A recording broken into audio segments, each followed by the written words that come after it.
સતલાસણા મામલતદાર તેમજ Satlasana police station વાવ વેપારી association દ્વારા આવેદનપત્ર આપવામાં આવ્યું। સતલાસણના વાવ 3 રસ્તા ઉપર 15મી ઓગસ્ટને રાત્રે અજાણ્યા શખ્સો દ્વારા એક યુવક ઉપર હુમલો કરવામાં આવ્યો હતો। તે બાબતને લઈને આવેદનપત્ર આપવામાં આવ્યું હતું। વાવ 3 રસ્તા ઉપર મંચુરિયનની લારી ઉપર મંચુરિયન ખાવા આવેલા અજાણ્યા શખ્સોએ એક વ્યક્તિ ઉપર જીવલેણ હુમલો કર્યો હતો અને ઈજા પામનાર વ્યક્તિને લોહી લુહાણ હાલતમાં છોડીને નાસી છૂટ્યા હતા।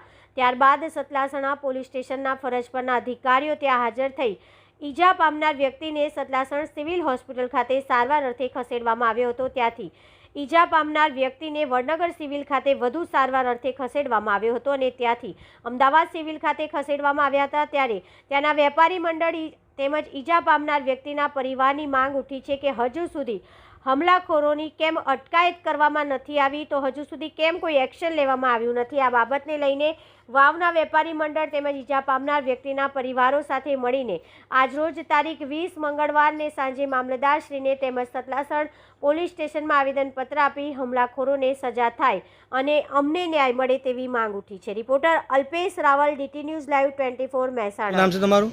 મારું નામ ન્યાય દિનેશ કુમાર કેશવલાલ। જે વ્યક્તિ ઉપર હુમલો થયો છે તમારે શું થાય? એ મારા મોટા ભાઈ થાય। અચ્છા, શું કહેવા માગો છો? આ મારા ભાઈનો ઢોર માર્યો છે અજાણ્યા ઈસમોએ, બરાબર। એના માટે હું આ વેપારી મંડળને લઈ અને અહીંયા આવ્યો છું, એનો ન્યાય મળે, બરાબર, એના માટે। તમારું નામ જણાવશો? ચૌહાણ મનોહરસિંહ ડી, ગામ સરતાણપુર। શાના માટે અહીં આજે આવ્યા છો તમે?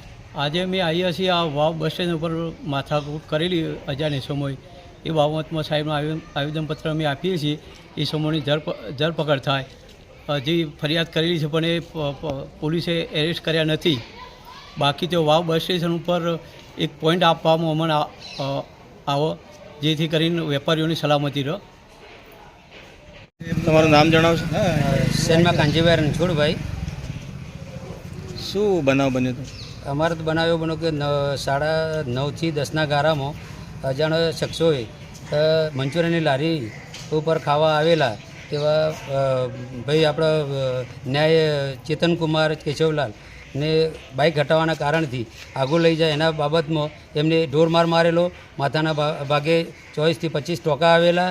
અને ત્યાં સુધી અમે 2 દિવસથી રાહ જોઈ રહેલા હતા કે પોલીસ આવીને સ્થળ ઉપર પંચનામું કરે, પણ આજ દિન સુધી હજી કોઈ પંચનામું કરેલું નહીં। પોલીસ આવીને તપાસ કરીને ગયેલી છે, પણ હજી